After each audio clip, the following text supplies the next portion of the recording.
Chairman کڈاف town Tariq عزیز بلوچ سے camp office میں deputy mayor Karachi اور پاکستان پیپلز پارٹی ضلع ملیر کے صدر سلمان عبداللہ مراد نے ملاقات کرائی گئی۔ کوئی بات نہیں۔ اور حالیہ انتخابات میں ملیر ضلع کو فتح کرنے پر مبارکباد بھی ایک دوسرے کو دی گئی۔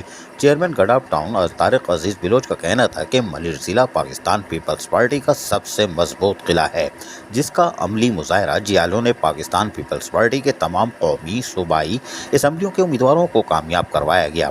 یہاں کی عوام نے ہمیشہ پاکستان پیپلز پارٹی کا ساتھ دیا ہے۔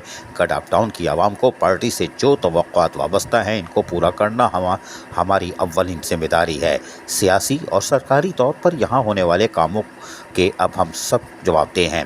عوام کے مسائل کو کس طرح حل کرانا ہے، ان سب کو ہم اپنی اسمبلی کے ممبران کے ساتھ مل کر حل کریں گے۔ مزید ڈپٹی میئر کراچی سلمان عبداللہ مراد نے اس موقع پر کہا کہ پاکستان پیپلز پارٹی کے منشور اور ویژن کے مطابق پارٹی لیڈر بلاول بھٹو زرداری کے ساتھ مل کر عوام کو سہولیات مہیا کرنا ہماری ترجیحات میں تو شامل ہی ہے۔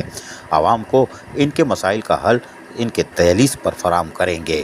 ان کا کہنا تھا کہ ہماری کوشش ہے کہ بلدیاتی سہولتوں کی فراہمی برابری کی بنیاد پر ہو اور اس کو ہم انجام بھی دے رہے ہیں۔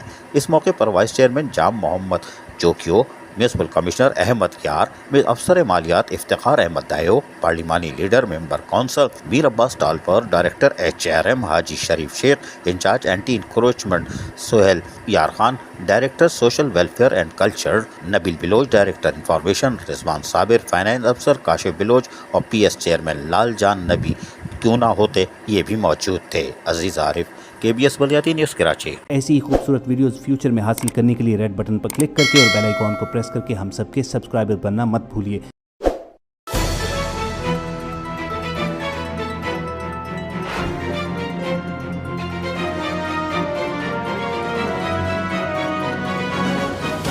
KBS بلدیاتی نیوز۔